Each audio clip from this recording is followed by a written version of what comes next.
I run a horror instance. Every player knows one rule. Stay friendly inside my dungeon, and I will guide you to the exit. But this group waited until I was gone, then turned my instance into hell. I went home and dug the blade out of the crimson soil. The system went berserk with warnings. Unknown high-dimensional energy detected. Instance rank C. Rank A. Fengmian Town has evolved into rank S. Warning. A super S-rank boss has appeared. Everything was fine when I left. The breakfast stall at the alley entrance. Old man Yang scooped a bowl of wontons and greeted me. Eat while it's hot, little girl. Before you go. A little girl in a red dress ran up to me. Sister, could you bring me a candy? The florist leaned over and called out, Sweetheart, help me look after the apricot blossoms. I answered them one by one, but when I returned, the wind in town carried the scent of blood. The breakfast stall was in ruins. The little girl was barefoot, her red dress torn to shreds. The florist sat dazed, clutching a bouquet turned to mud, with a massive hole left in her abdomen. The town's only doctor had his hand injured, yet he was still desperately treating the wounded. I picked up the little girl, and she immediately clung to my neck. Tang Tang is noisy. Daddy and Mommy don't want Tang Tang. Will sister also?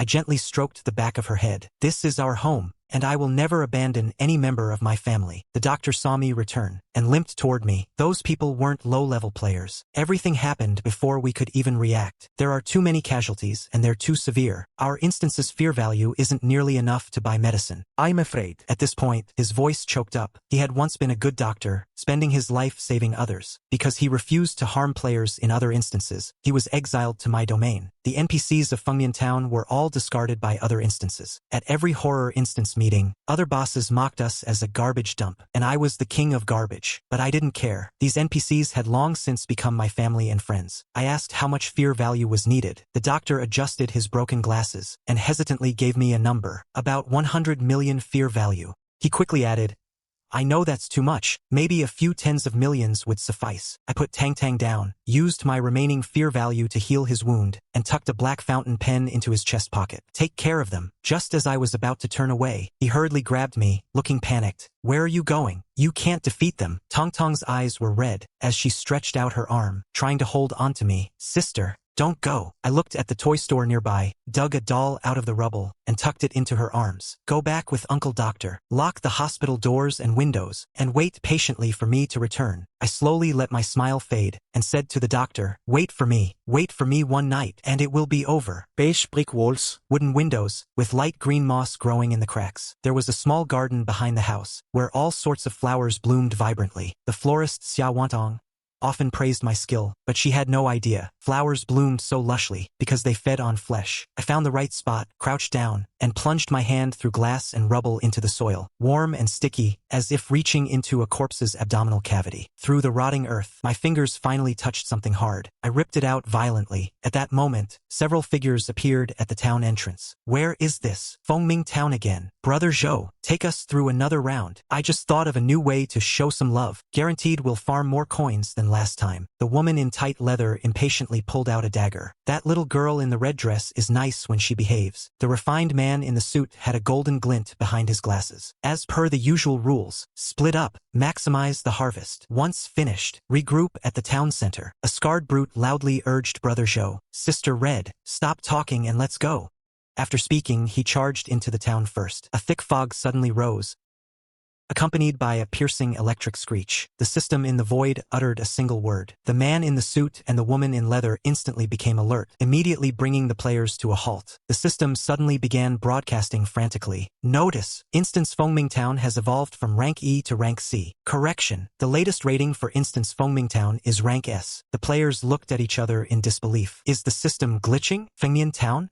No way. An E-rank instance. A bunch of trash NPCs. In such a short time, who could possibly jump to rank S? Everyone turned to look at the man in the suit. He adjusted his glasses and said decisively, get your exit cards out and use them. Leave the instance immediately. Someone muttered softly, I had to open 100 treasure chests to get this. The man in the suit didn't say another word, pulled a golden card from his pocket. Seeing this, the others followed suit. After a flash of blinding golden light, they opened their eyes to find everyone still there. Only the golden cards had faded into ordinary scraps of paper. The players' faces instantly turned pale. How is this possible? Someone flipped the card over and over, only to find a string of tiny characters at the bottom. Note: Invalid for instances rank A and above. The woman in leather scratched her hair in frustration. The man in the suit frowned deeply. He clearly hadn't expected this outcome. Their eyes met unintentionally. A flash of ruthlessness crossed the man's eyes. No choice. We have to go in. I've never encountered an S rank before. Brother Zhou, you're a top-ranked pro. Have you ever cleared a Super S? Is there any way to survive if we enter? Besides, Fang Tai has already gone in. Are we really going to abandon our teammate? The woman in leather followed closely behind the man in the suit, stepping into the dungeon. Those scumbags who abandon their teammates. I have nothing but contempt for them. I looked down at them with a cold sneer. My blade hasn't tasted blood in too long. It's restless, but I held it back. No. I used to be as reckless as I wanted, but now my goal is to farm fear value. If I slaughter them all in one move, they won't even have time to feel fear. I looked at Fang Tai, who entered the dungeon first. His initial excitement had turned into caution, gripping his sledgehammer tightly, probing forward step by step. He's the perfect test subject to see the peak fear value a single person can provide. After hearing the announcement, Fang Tai muttered, "What the hell is ABCD?" Alone, yet not the least bit panicked, he strolled through the town with arrogant ease, smashing anything that caught his eye, roaring every now and then, "Get out here, you old fossils! Why are you hiding?" I followed behind him, passing an oil drum. I tapped the gate. A slip of paper popped out with his player profile. Born into a typical household with a dominant father and weak mother, he learned from his alcoholic father to punch down at the weak. At school, he consistently bowed to the powerful and tyrannized the weak. Suddenly, I spotted some familiar words. I randomly initiated a call. "Hello." The voice on the other end sounded groggy, probably asleep. "Lin Yuan here. I want to borrow a few NPCs." The other side cursed, then scrambled to sit up. "You can act tough in front of those rookie bosses, but why act tough in front of me? Humph. Any troublesome targets? Tell me. Give me a good laugh." I shook the slip of paper and read it to him. The other side went silent. A cold snort. "Humph. Permissions granted." Fang Tai stopped in his tracks. The thick fog in front of him dissipated, revealing the blood-stained words, "Jinyang Middle School." Inside the rusted iron gates, there was absolute silence. What the hell is this? Why is my school in Fengmian Town? Fang Tai swallowed hard. He slammed his hammer into the engraved sign, then scrambled backward. A moment later, he reappeared before the school gates. Fear +5. A +5 marker appeared after the fear value. He kept repeating this until the lights in the school suddenly flickered on. Shadows moved behind the classroom windows. Waves of laughter and chatter echoed. Compared with the suffocating dark fog behind him, this place seemed almost welcoming. Fang Tai gripped his hammer. Another person passed by, bowl-cut hair and thick black-rimmed glasses. Seemingly by chance, they stopped and glanced outside. In a panic, they quickly lowered their head and hurried away. Fang Tai leaped. "Well, look at this punching bag. Where are you running?" "Running where?" He chased them into the school. I looked up at the girl leaning on the windowsill, watching everything unfold. "I'll leave them to you. Just one request." She made a face at me. "Don't worry. After all these years, it is finally time to vent some rage." But I was still uneasy. Fang Tai wasn't the same as he used to be. After all, he was a veteran who had cleared multiple horror dungeons. And their leader wasn't here. After a thought, I took out a teacher ID card and followed. Fang Tai's scream echoed from the restroom at the end of the hall. +10. I watched the fear value climb. +25. My mood improved. +25. The youth certainly work efficiently. +25. But not long after, Fang Tai let out a furious roar. The student with glasses was sent flying, crashing into the hallway. I stepped forward quickly. The toilet stalls had turned into red whirlpools. The dragging Fang Tai offline. He struggled to throw out several talismans, slowly pulling himself out. I shouted angrily, "Student Fang Tai, why did you bring a weapon to school? And attacking your classmates? Call your parents to school." Many have an innate fear and obedience toward teachers. Fang Tai didn't react for a moment. "Teacher, he started it. He tricked me into coming in. He made me fall into a pool of blood. He wants me dead." I glanced back. The student with glasses tilted their head, lying on the floor playing dead. "Where's the evidence? You're holding a massive hammer in your hand. Do you think your teacher is blind?" Back then, the student with glasses suffered endless bullying. When they finally fought back, Fang Tai shouted it to the whole world. He said it like this, "He hit me. Where's the evidence? The weapon is in his hand now. He's clearly the one who's been bullying me." The student with glasses lived only with their grandmother. When called to school, they limped along, because they were in such a rush that they tripped on the way. I pointed to the floor. "What pool of blood? This is clearly a cesspool." The entire restroom had returned to normal. One of his feet was still in the hole, reeking of filth.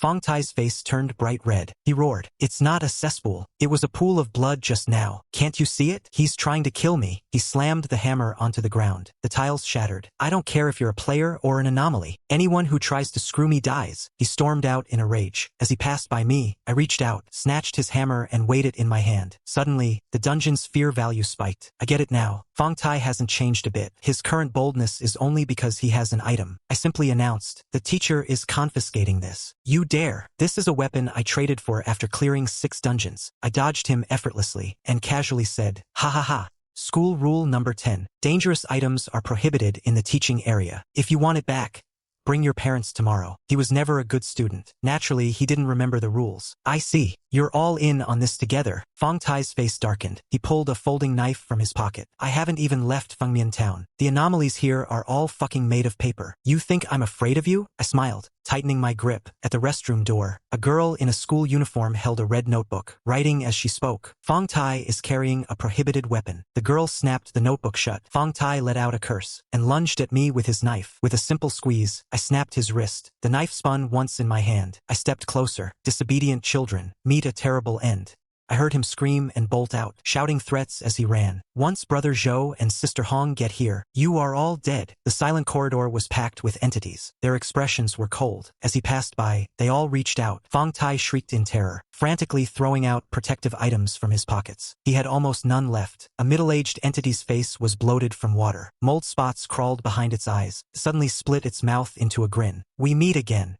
Fang Tai stepped back, trying to turn and run, but entities crowded behind him, playfully recounting his evil deeds, showing their withered fangs. "Back then, I thought you had your reasons, but now I see human nature is simply evil." The schoolgirl appeared at the door. Her cheeks were completely split open. Fang Tai gasped for air. "You have all become monsters, yet you still dare act tough with me? Just wait. I'll make sure your souls are obliterated soon." He reached into his pocket. His expression suddenly froze. He frantically searched every pocket. Where did it go? Out of items. Watching the entities close in, he swallowed hard, backing up step by step to the railing. Out of the corner of his eye, he spotted several figures below. He shrieked desperately, "Brother Zhou!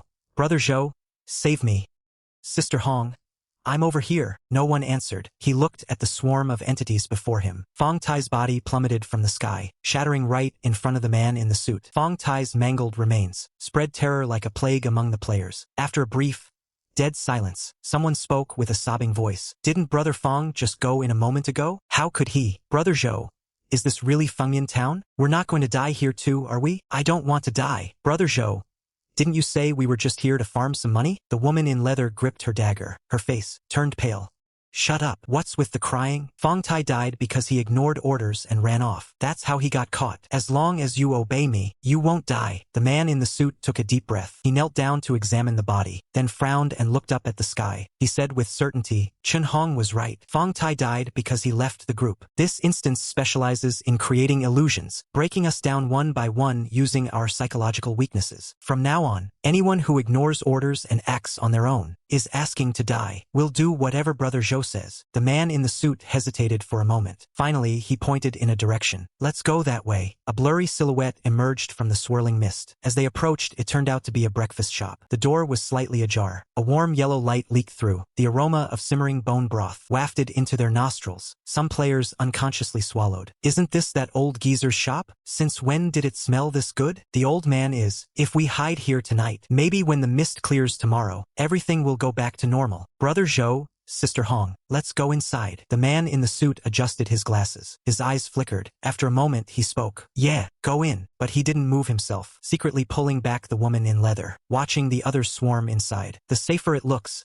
the more dangerous it is. Let them scout the way." After a while, the two finally stepped through the door. I was busy serving wontons to the players. Seeing them enter, I only had time for a toothy grin. "Welcome." The woman in leather was highly alert. "Isn't the owner Old Man Wei? Grandpa is asleep." The wontons were too delicious. The players present were buried in their bowls, as if they'd never eaten before, shoveling wontons into their mouths. Seeing the broth splash out, they hurriedly licked it clean. Their mouths were full of chewed skins and minced meat. Mumbling incoherently, "It's so good. Brother Zhou, you should try some. The man in the suit, hand in pocket, calmly declined. No thanks. I'm not hungry. The woman in leather grabbed the collar of the nearest person. Bowls and chopsticks flipped over as she dragged him. The man was drenched in broth, but seemed not to notice. With a look of obsession, he scooped up a wonton. As he bit down, half of a blood-red tongue flopped onto the floor. Blood dripped down his chin, yet he continued chewing the wonton with satisfaction. The woman in leather felt a surge of nausea. She immediately shoved him away. Glaring at me, she flicked her wrist and lunged with a sudden stab. I maintained my standard smile, lifting the pot lid to block her. Customer, this is a breakfast shop, not a fighting arena. What are you pretending to be, you entity? Killing you will break this deadlock. However, her favorite dagger could not even scratch the old wooden lid. My expression gradually turned cold. This shop refuses uncivilized customers. Break the rules and you die. The moment I finished speaking, the woman's pupils contracted. She immediately dropped her dagger. What hit the floor was a lump of irregular metal. The man in the suit stepped forward. He grabbed her hand and gave me a faint smile. Of course, we will obey, he whispered. The situation is unclear. Use the sobriety potion first. Sobriety potion can instantly clear certain negative mental states, but it is extremely expensive. When their 7-man team cleared an A-rank mental pollution instance, they only dared to use half a bottle. The woman in leather pulled out the remaining half, carefully dripping it into the man's mouth. No response. She wouldn't give up, again and again, until the bottle was empty. The man in the suit said, "Buy more." The woman in leather opened the mall interface. When she saw the price, 4,000,000 coins per bottle, her eye twitched violently. We just farmed a lot. It is enough. After hearing the man in the suit, she gritted her teeth and clicked buy. But this was only the beginning. Buying more water. By the time she opened the 4th bottle in the mall, the woman's fingers were trembling. She hesitated, unable to press the confirmation button. Looking at those teammates with vacant eyes and mindless expressions, she wished she could kill them with a single glance. Zhou Quan, what use are these wastes? Maybe. The man in the suit was blunt. How long do we stay here? What are the rules? Where are the dead ends? We know nothing right now. We can't go in without a scout. He knelt down, disgustedly plugging the bleeding mouth of the other, then brought his wrist close, and finally pried open the man's eyelid. Aiming at the void, a tiny ding sounded. The woman's eyes lit up. Transfer all their money to your account. The man in the suit tossed the person aside, stood up and wiped his hands. Don't save this one. The woman did the same. She sighed in relief as she entered the mall. However, the cost of 8 full bottles of water was still enough to make her heart ache. Those who woke up were completely bewildered. What happened to us? The woman in leather snorted. Thanks to Brother Zhou's foresight. Otherwise you'd have rotted here. They all wore flattering smiles. The man in the suit remained indifferent. He nodded toward me. Thanks for the hospitality. We're leaving now. Cleared my throat. Wait. Guests. The 9 of you ate 82 bowls in total, totaling 1,640 wontons. The total is 49.2 million coins. 49.2 million? How would you like to pay? Are they pigs? How could they eat that many wontons? Exactly. I don't even feel full yet. So this is a rip-off shop. I nodded with a smile. Rip-off shop? Isn't that what you've been calling it? In the horror dungeon life and death, everyone lives in constant fear. Fengmian Town is the only place players can truly rest. As long as they're willing, they can all visit Grandpa Yang's breakfast stall for a bowl of fragrant wontons, until this gang barged in. What's your game, old man? Fang Tai started it. Is this even fit for humans? These scallions are overnight, aren't they? These shrimp smell moldy. The skin is like rotten mud. And as for the filling, I've opened my eyes wide, and I still can't see any. Fang Tai was lying through his teeth. Brother Tai is right. The taste is off too. Ow, ow. Why does my stomach hurt? It must be your wontons. Look. Everyone, look. The sign says 10 pieces per bowl, but mine clearly only has 8. Only 8. Holy shit. What a scam. The old geezer is still making excuses. Brothers, smash the place. Fang Tai grabbed Grandpa Yang's faded collar. Ha ha ha.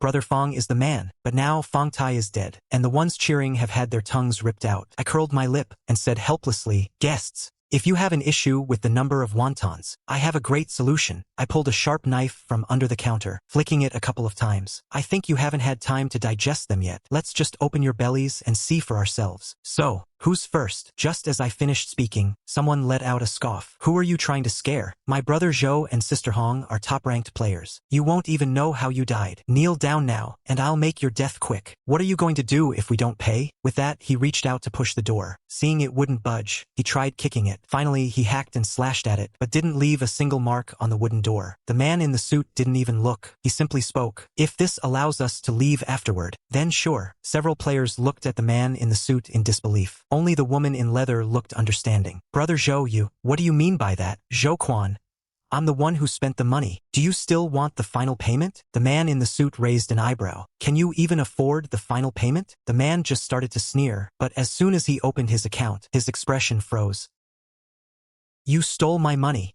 He glared savagely at the man in the suit. Then he turned and screamed at me. Or was it you? The others checked their accounts, and then began to curse. Once I'm out, I'll tell everyone the truth. You don't follow the rules. No one will ever cooperate with you again. The woman in leather suddenly moved, twisting his arm and shoving him forward, straight onto my sharp knife. The blade sliced through flesh, and organs spilled all over the floor. The man in the suit's voice was cold. Who wants to be next? Except for the bubbling of boiling water, there wasn't another sound in the room. Very good. He scanned their pale faces and smiled at me. Now we can discuss the payment.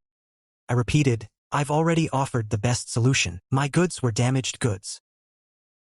I chewed over those two words. Perhaps I've been in Fengmian Town too long, but I almost forgot. In a dungeon, the law of the jungle, mutual destruction is the norm. Your people may be goods, but that doesn't make my wontons fodder. Moreover, your goods dirted my floor. Of course, he pressed his palm down, signaling me to be patient. What I mean is, I'll pay for the goods' meals, and I'll pay for their mistakes. All of it in one go. His eyes glinted coldly. As long as you can guarantee our safe exit. The woman in leather frowned slightly. She still stepped forward to show me her account balance. The combined savings of 9 people, with a rich young master included, their total balance was enormous. If converted into fear points, it was enough to prove their sincerity. After a few exchanges, I slowly let out a smile. Of course, once the money arrives, I will transfer it to the doctor immediately. Then, I said cheerfully toward the door as the wind chime rang. Welcome. The guests looked pale with terror. The woman in leather couldn't hold back. She pointed at me and cursed. You just won't go away. Why is it you again? I looked puzzled. Didn't you leave safely?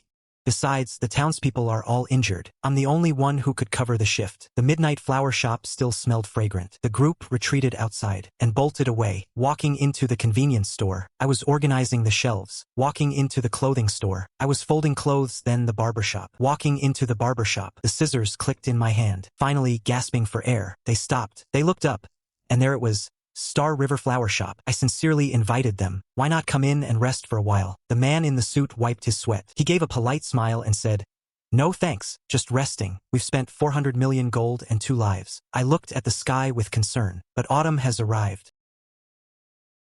Autumn has arrived. He repeated those words, like reciting a spell. From the giant tree behind them, the first leaf quietly drifted down, swaying gently. No one noticed it until it hit someone's shoulder. Its thin, brittle edge was like a diamond, instantly slicing off a large chunk of flesh. The man immediately collapsed in pain. But before the scream could leave his throat, from the towering branches of the tree, countless leaves began to spiral down. He propped himself up on his elbows, struggling to escape the canopy's reach. However, the town's roads were lined with trees. Over many years, they had all grown lush and dense. The rustling sound was incessant. In an instant, the street was already covered in a layer of leaves. Someone crawled, drenched in blood, finally died with a muffled scream, immediately buried by the drifting withered leaves. Screams echoed one after another. I sat inside, sipping hot tea. A bloody hand pressed against the frosted glass door. Urgent knocking sounded. The woman in leather roared. Open up. Open the door now. I leisurely took a bite of a scone. Then I said slowly, Guest, autumn is our peak season. Coming in will cost extra. Anything is fine. Open the door. Hurry. The woman in leather held up her protective shield, huddled close to the man in the suit, for players clung desperately to them. Limbs outside the shield's range were stripped to the bone. The moment the door opened, with a faint clink, a single leaf fell. The cracked shield shattered completely. 5 people gritted their teeth and rolled inside, collapsing onto the floor, gasping violently. Even the man in the suit was covered in tiny cuts and leaf debris. Some withered leaves were even embedded in his leg. Blood flowed steadily, staring blankly at the ceiling. I tapped the timer on the table. Our autumn rate is 1,000 gold per second. I must remind the guests, from the moment you stepped inside, the billing has already started. The woman in leather snapped her eyes open. I'm only paying for 2 people. I continued, Given your previous answer, automatic payment has now been activated. When did I agree to that? She gasped in shock, hurriedly opening her account. The balance had already quietly dropped by over 600,000. The woman in leather shot to her feet. Do whatever you want with the others. I'm only paying for myself and Joquan. The man in the suit's brow furrowed imperceptibly, but this time he did not object. There was no telling when autumn would end. Running out of gold meant losing item support, which would leave them in extreme danger. One person lay on the ground, still panting heavily. Chinhong, you're truly ruthless. Another youth's eyes were clear. Sister Hong, Brother Zhou, you've already spent 94 million gold on me, but I have not done anything yet to contribute. This is no small sum, and the conditions to clear the dungeon are unknown. You need some people to scout the way. Ive cleared 11 C rank dungeons. 8 B ranks and 1 A rank. I'll be useful. The flower shop's glass door was still being scraped by withered branches and leaves. Save the others too. Thanks.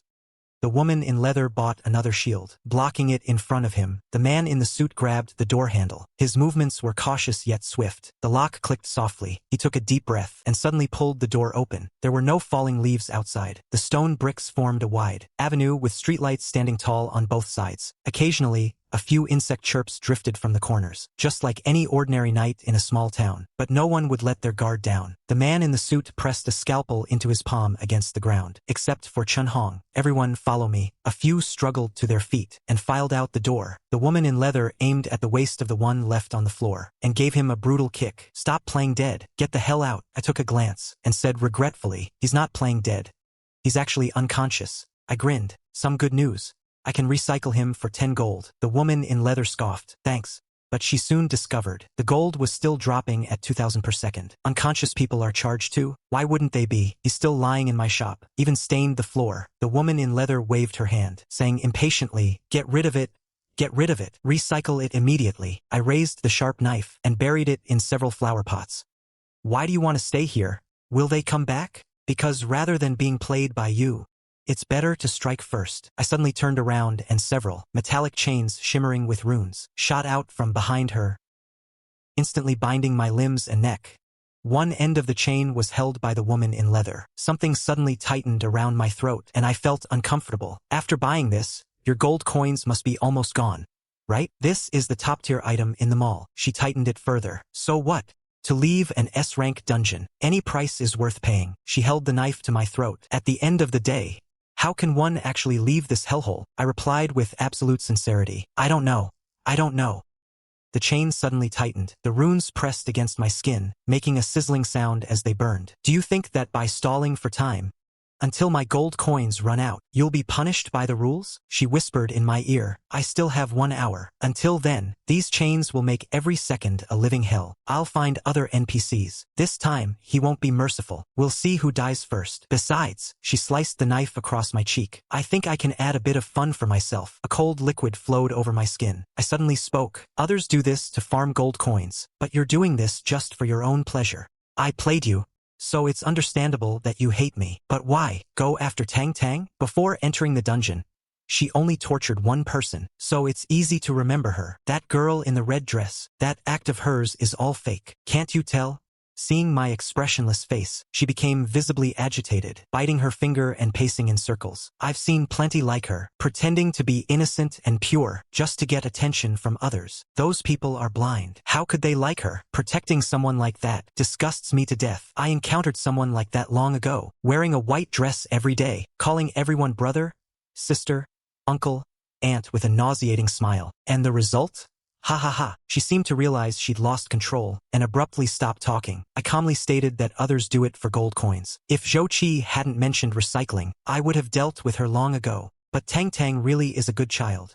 When Tang Tang was banished to my dungeon, I was already feeling weary. No player was worth my effort, so the dungeon was no longer worth maintaining. When Tang Tang was banished to my dungeon, I was already feeling weary. No player was worth my effort, so the dungeon was no longer worth maintaining. She stumbled in, ragged and worn, and gave me her only doll. She planted the first flower in this desolate land, and that's how the first flower field grew, the first shop, the first bowl of wontons, and the forgotten, forbidden, S-rank dungeon ceiling array. Shut up, she sliced me again. I don't want to discuss this with you. Tell me, where's the dungeon exit? I gave the same answer again. I don't know. I gripped a section of the chain, and added, which means everyone has to stay here. The chain suddenly flared with red light, the runes swirling, My expression remained unchanged. I applied a slight pressure with my fingertips. A faint snap was heard, and then the entire chain shattered. The woman in leather was stunned. She scrambled backward, stumbling back, and fell to the ground. Panicking, she opened the maul, quickly and carefully reading every single word. It's impossible. It clearly says it's effective against S ranks. A long time ago, no one raided my dungeon, because no one ever got out. More accurately, no one who entered could successfully clear it. Over all these years, my patience grew. See? I even set up interesting levels for you. But this is where it ends. The broken chain wrapped around her ankle like a snake, hoisting her upside down off the ground. Blood rushed to her head. The woman in leather clawed at the chain, letting out pained whimpers. I found an empty flower pot and placed it beneath her, then aimed the sharp knife at her head. Just then, the town's broadcast system suddenly crackled to life. Someone blew into the mic, and then spoke. "Hello, Miss Boss. Can you hear me? I send my regards from the hospital." It was Zhou Quan. It was as if he had extra eyes. "I believe Chun Hong is still breathing. Put down the knife, and let's talk." I slowly looked up, my gaze seemingly piercing through the walls of the flower shop, landing in the direction of the hospital. "Talk," I replied with a hint of cold mockery. "Frankly speaking, your character is not worthy of trust. He must have been through a fierce battle. Though he tried his best to stay steady, I could still hear the exhaustion and trembling. At least I kept my boundaries in your dungeon, and didn't use force. And leaving Chun Hong there is a sign of my sincerity. In the hospital, your family members are guests I had no choice but to keep. I believe we can reach an agreement." As soon as he finished speaking, a sound came through the background, deliberately amplified. The pained moans of a little girl. It was Tang Tang. My pupils contracted slightly. "My request is very simple. Let us leave the dungeon alive." I remained silent for a moment, then spoke. "I want to speak with the doctor." The sound of furniture scraping echoed through the broadcast, followed by a low groan. I said, "Do you recognize him?" Just a few words, yet they contained long-suppressed rage. "That accident wasn't your intention, yet you've been afraid to hold a scalpel ever since. You even felt that being harmed by that impulsive patient was a form of release and retribution." My voice suddenly turned sharp. "The culprit is right here in front of you. No remorse for all these years, only becoming more brazen." On the other end of the broadcast, a desk was slammed violently. "Doctor, I have no intention of agreeing." "Understood," a voice responded. "Tang Tang, hold your doll tight. Remember to protect everyone." Zhou Quan's cursing drifted in faintly. "You're all insane. If I can't live, none of you will either." I let out a cold sneer. Turning, I slashed my blade across Chun Hong's bloodless face. The broadcast grew chaotic. Then, the system announcement rang out. Announcement: S-rank boss Ghost Nursery Rhyme has entered. Warning: Instance Fengmian Town. Rating upgraded to Super S-rank. An ethereal and distorted nursery rhyme drifted slowly from the broadcast, as if countless children were humming in unison. The rustle of a pen on paper echoed, shifting from far to near. Zhou Quan and the remaining players broke into wails of despair. As the nursery rhyme reached a piercing climax, a dead silence followed. Tong Tong's childish voice rang out. "Sister, everyone is safe now." I smiled. "Tang Tang, you're amazing." I opened the door. The horizon began to brighten. In the distance, a figure clutching a doll came hopping toward me.